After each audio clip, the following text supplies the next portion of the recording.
congratulations on the film. I've had a chance to sit down and watch it, and it's an absolutely fantastic film. Oh, thank you so much. So, I wanted to start off by asking, of course, I've seen you in other projects as an actor. What made you decide that you wanted to write and direct this time around, or was it just that you had such a great idea for a film that you had to get it out there?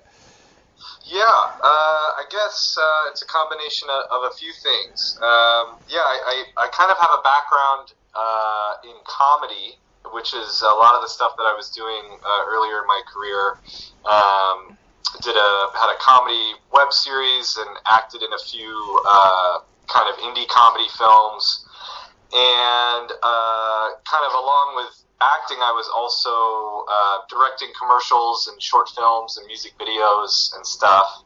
And so I always knew I wanted to eventually, direct stuff. I was kind of working in front of the camera and behind the camera at the same time. And then, I just kind of got the idea for this film from a handful of kind of different places that all came together. And I studied film in college and was a screenwriter, so kind of have always done all three of those things, but they were always kind of separate, and I just kind of got to the point where I figured, hey, if I'm going to make something big and try to kind of make my first feature, that maybe it should be something that I kind of do all of the things that I think I can do. Yeah. We have a lot of filmmakers who listen to this show, so I'd love to get into the nitty-gritty of the filmmaking side. Tell us a little bit about your screenwriting process. Where did the idea for the film first come about, and what's your writing process from there? Well, the very first thing was I had this crazy nightmare dream one night where I was playing baseball with my friends on a baseball diamond, and then the camera of the dream kind of pulled back into a wide, and it turned out that none of my friends were actually there, and I was totally alone, and a pitching machine was just pitching balls at me. And it was a very kind of surreal, vivid dream, and I woke up and was just kind of confused. I don't even like baseball.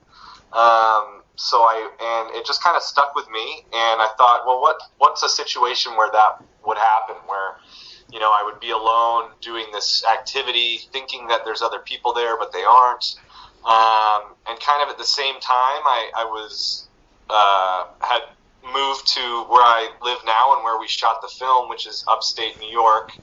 And there were a lot of feelings of isolation, and the landscape and the environment was super beautiful and grand, but also, kind of lonely. And so I pulled that into it. And then also the kind of feelings around, a relationship and past relationships, or the idea of, being possibly in a relationship with someone and that never really blossoming or never really happening, which I thought was something that, people can relate to, but hasn't really been explored. So kind of pulled all those things together, and I'm a big fan of like the kind of sci-fi, post-apocalyptic, last person alive kind of genre, and wanted to do a take on that. And then the process itself, I mean, for me,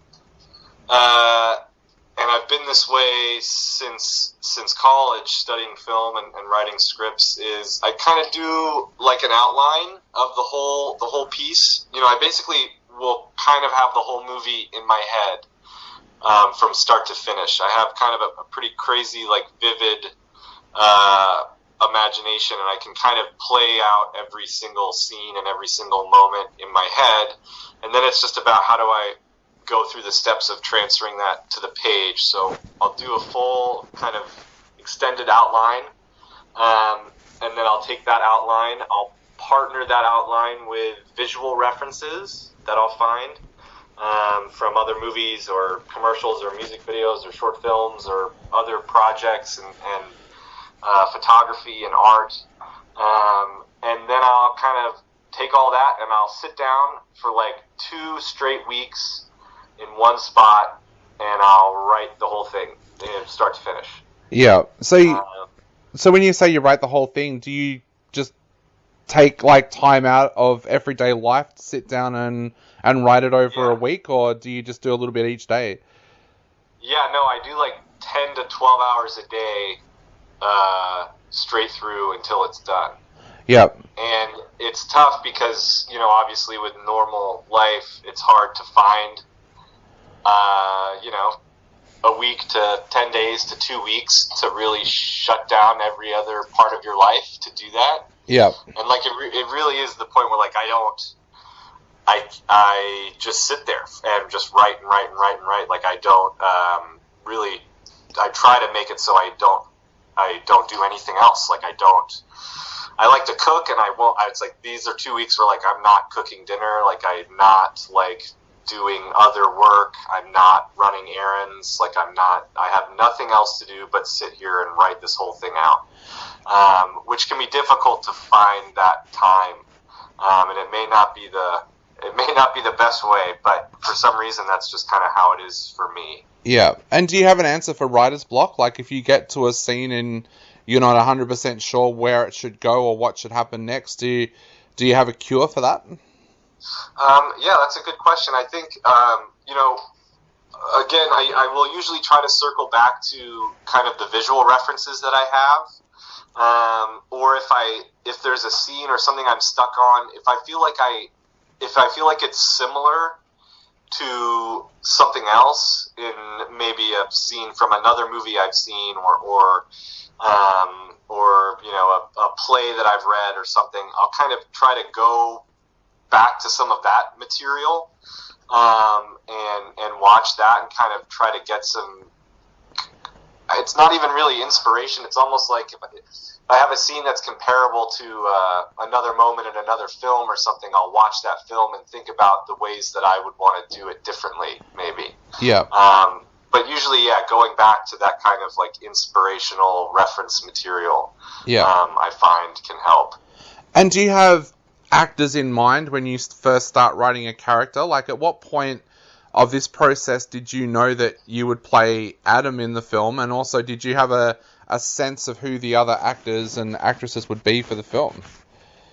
Yeah, definitely when I was first, it was kind of interesting. When I was first writing it, I think I was writing it as seeing myself, primarily because it kind of came from that dream that I was that character, and so it kind of sprung from there.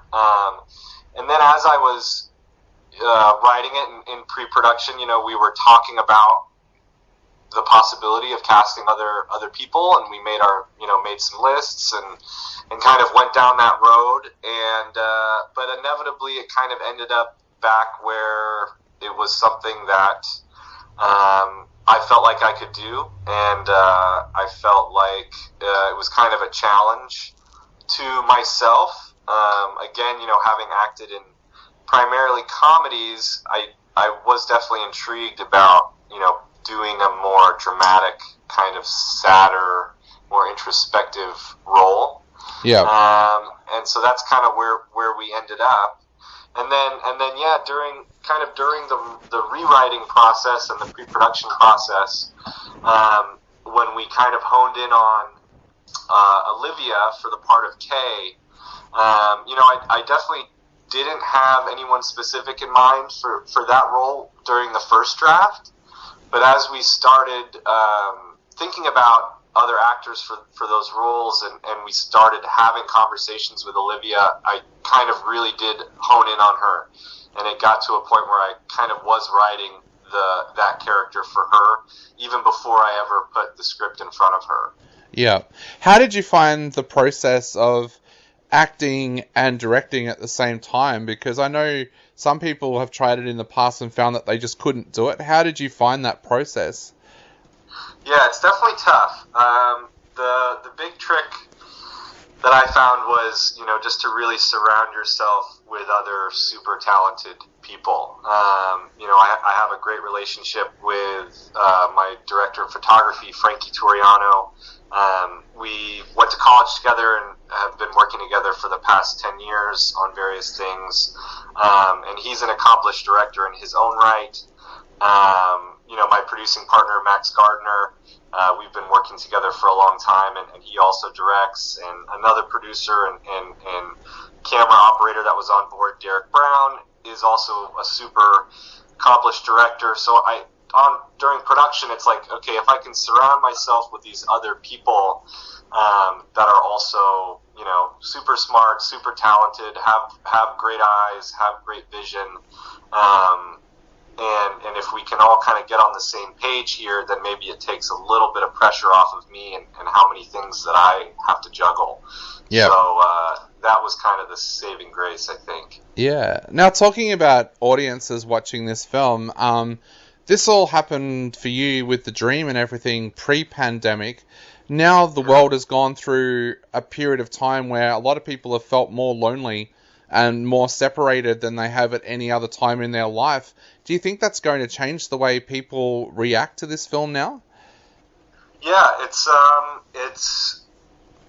just kind of a funny coincidence, but I think it kind of maybe points to something where I think a lot of the feelings and the tone and the vibe of those things in the film are maybe a little bit more universal than we realized, even before the pandemic, that these are things that people deal with. And when you find yourself in a situation like that, a lot of us will feel that sort of way and be struggling with that level of isolation. And it's just ended up being kind of an interesting coincidence that those elements of the film are kind of more relevant now than ever. And I really do hope that is, I think if people are feeling that way right now, and I think a lot of us are, you can watch this film and it may be a little bit of a cathartic experience to be able to kind of connect with some of those emotions and see this person kind of going through that journey as well. Yeah, definitely. And how has the pandemic changed how you've brought the film out? Like, were you hoping to take it to more festivals and things like that? How has that whole thing changed the distribution process? Yeah, it was pretty bad timing. We had just about this time last year we had our world premiere at the San Francisco Independent Film Festival, and we were just starting our festival run. And we had a handful of festivals that we were really excited to play, and we started getting into that. We played about 3 of them. And then March happened, the middle of March, and the East Coast and the U.S., got hit with the pandemic, and the quarantines happened, and all the kind of shutdowns happened. And so all of the festivals that we had gotten into, and we found out we ended up getting into a bunch more the week before the shutdown, and everything kind of shut down, and all of those festivals either postponed or canceled or went virtual. And we were, pretty worried at the time. We thought that, the momentum that we had built and the kind of the festival circuit that we were about to go on was kind of yanked away from us. And it was tough. There was a few months there where we just didn't really know what to do, and pretty much all of the festivals in that time period had canceled or postponed. For a film like ours, going to those festivals can be really huge.